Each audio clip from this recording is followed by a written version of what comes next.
Bomba! Os Estados Unidos acabam de dar um passo que pode mudar o destino da Venezuela e abalar todo o equilíbrio de poder na América Latina.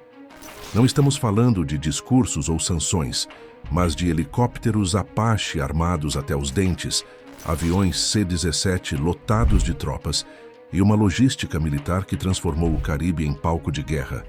Será que Maduro consegue resistir a essa pressão sem precedentes? Ou estamos diante do início do fim de uma das ditaduras mais duras do continente? Agora veja isso. Cada movimento, cada avião, cada decisão está desenhando um cenário explosivo que pode envolver toda a região. Fique até o final para entender o que está por vir.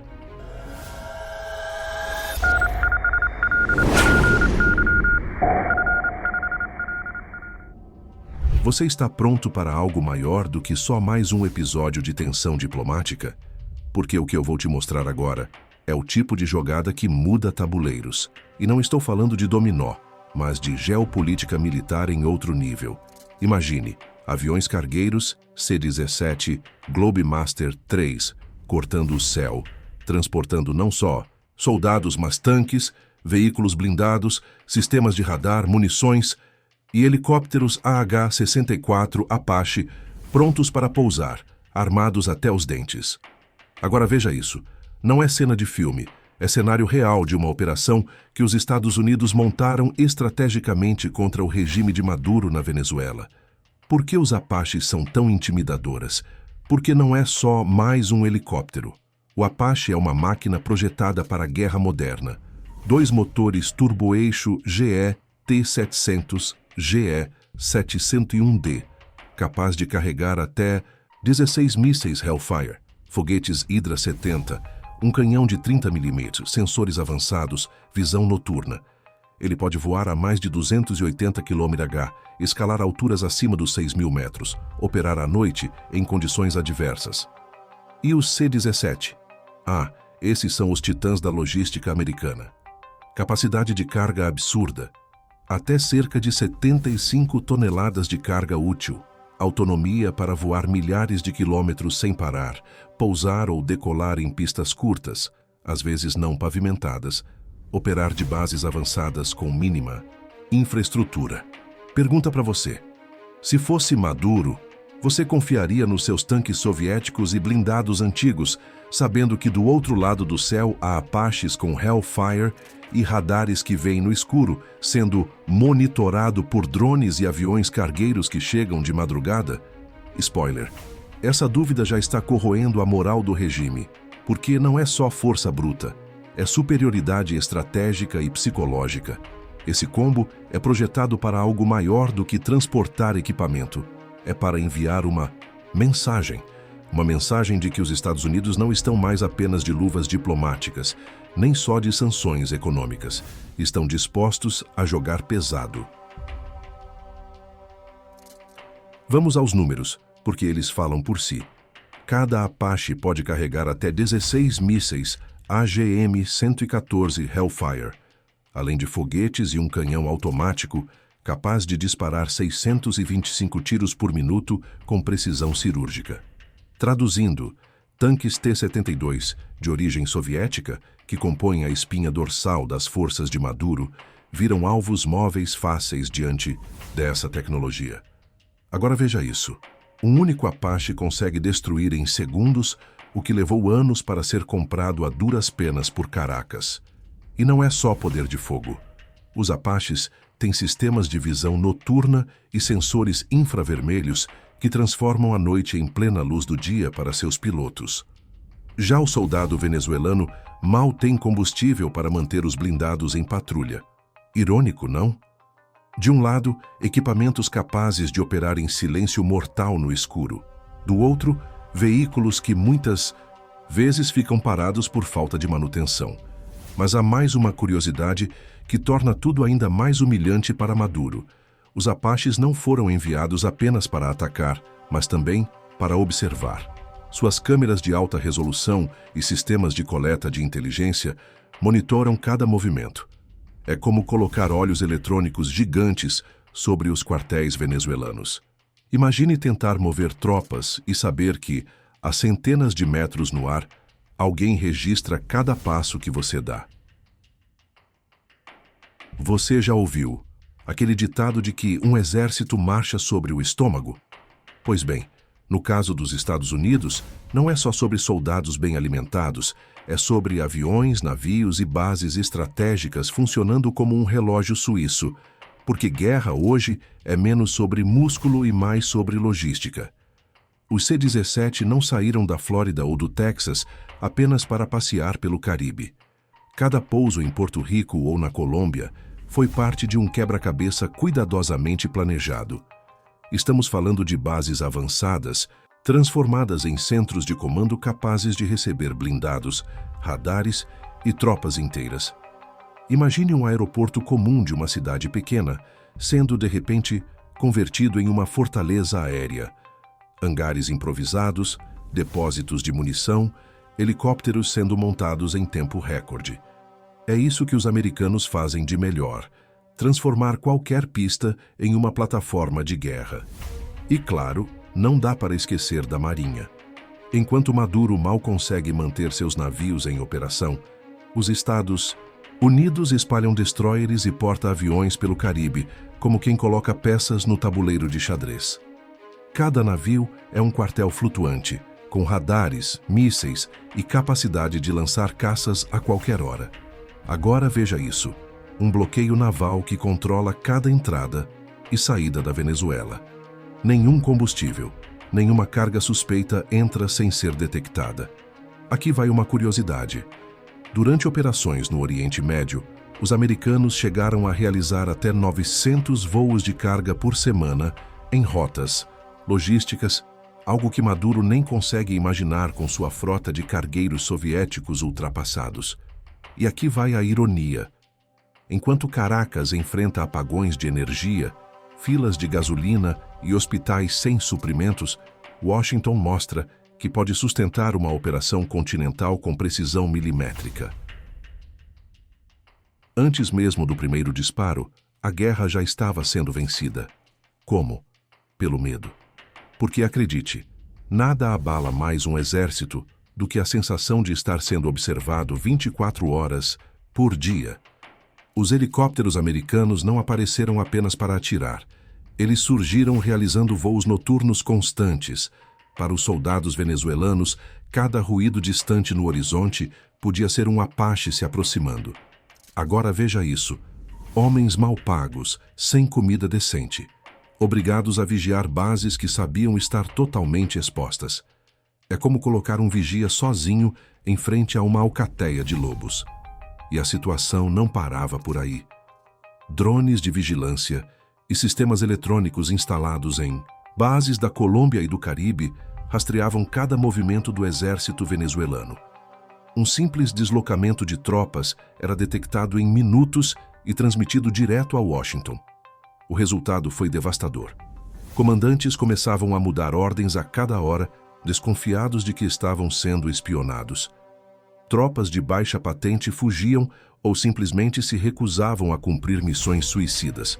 A confiança, o elemento invisível que mantém um exército unido, começou a desmoronar. Você sabia que em guerras modernas, cerca de 70% das derrotas não acontecem no campo de batalha físico, mas no psicológico? Soldados desmoralizados abandonam posições antes mesmo de lutar. E foi exatamente isso que os Estados Unidos provocaram na Venezuela, sem disparar uma única bala. Se existe algo que Maduro sempre soube usar, foi a propaganda.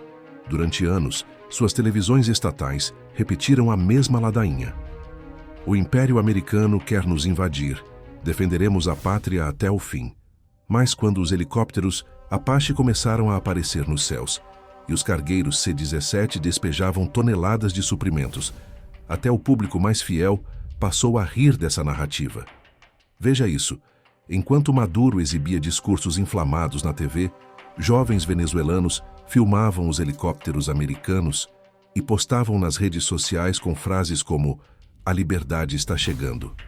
A propaganda oficial virou piada, memes tomaram conta das redes sociais, e o que era para ser medo virou esperança.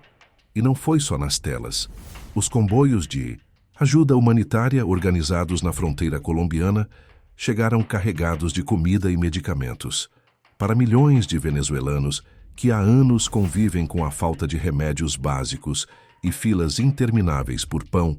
Ver aviões americanos trazendo caixas de suprimentos foi quase como testemunhar um milagre moderno. Durante a Guerra Fria, os Estados Unidos já usaram a tática de combinar ajuda humanitária com pressão militar, criando uma espécie de poder duplo. Por um lado, mostram força, por outro, oferecem a mão. O resultado quase sempre é devastador para regimes autoritários. Ironia do destino. Maduro tentou vender a presença americana como uma ocupação estrangeira, mas nas ruas o povo chamava os mesmos aviões de Porta da Liberdade. Propaganda estatal contra a realidade visível, e a realidade, mais uma vez, venceu. Se no campo militar a vantagem já era clara, no tabuleiro diplomático a situação de Maduro ficou ainda mais constrangedora. Porque, veja bem, o peso real vem quando o mundo inteiro começa a virar as costas para você. A União Europeia não chegou a levantar bandeira de guerra, mas deixou bem claro: entendemos as medidas dos Estados Unidos em nome da estabilidade regional. O Canadá foi ainda mais direto, afirmando que Maduro já não tinha qualquer legitimidade e que a pressão americana era dura, mas necessária. E na América Latina, países como Colômbia e Guiana apoiaram abertamente as operações, enquanto outros, como Panamá e República Dominicana, forneceram infraestrutura logística para dar suporte. Agora veja isso. Quando até vizinhos que antes se mantinham neutros passam a cooperar contra você, é sinal de que o castelo está ruindo. E claro, não poderiam faltar as reações teatrais. A Rússia classificou o movimento como provocação. O Irã falou em ocupação perigosa. Mas a verdade é uma só. Nem Moscou, nem Teherã têm condições de enviar tropas ou navios suficientes para sustentar Caracas. Ironia pura. Gritam alto no microfone da ONU, mas na prática não passam de vozes distantes, incapazes de atravessar o Atlântico. Analistas militares destacam que, em 2024, a Rússia já enfrentava limitações sérias em projetar poder fora da Eurásia devido ao desgaste da guerra na Ucrânia. O Irã, atolado em sanções, mal consegue manter sua marinha operando no Golfo Pérsico, que dirá no Caribe. Resultado? Maduro não só estava isolado militarmente, mas também politicamente. Sua diplomacia se resumia a discursos vazios, enquanto a oposição ganhava força respaldada pelo apoio internacional. Um regime que já não tinha legitimidade interna, agora também não tinha aliados reais fora de casa. Os Estados Unidos intensificaram as sanções sobre o petróleo, principal fonte de receita da Venezuela. Antes, Caracas exportava mais de 2,5 milhões de barris por dia. Hoje, mal consegue passar dos 700 mil. A diferença? São bilhões de dólares que deixaram de entrar nos cofres do regime. Agora veja isso. Cada barril que não sai significa hospitais sem verba, militares sem soldo, programas sociais sem combustível para continuar de pé. E para garantir que nenhuma ajudinha chegasse de Moscou ou Teherã, a Marinha Americana no Caribe montou um bloqueio informal. Cada navio suspeito de levar combustível, peças ou até armas para Caracas era rastreado e, muitas vezes, interceptado. A ironia é cruel. Enquanto Maduro insiste em discursos sobre soberania nacional, ele não consegue sequer controlar a entrada e saída de navios no próprio litoral. Pior ainda, parte da pouca produção de petróleo que restava era feita em joint ventures com empresas estrangeiras, que, pressionadas por Washington, reduziram ou suspenderam operações. Analistas lembram que a Venezuela, nos anos 2000, chegou a ter uma das maiores reservas de caixa da América Latina, com o petróleo a mais de $100 o barril. Hoje, essas mesmas reservas viraram sucata enferrujada, e o país depende até de importação de gasolina. A oposição, fortalecida, como nunca, já começava a desenhar cenários de transição, conversando com a comunidade internacional sobre eleições e novas lideranças. E o povo?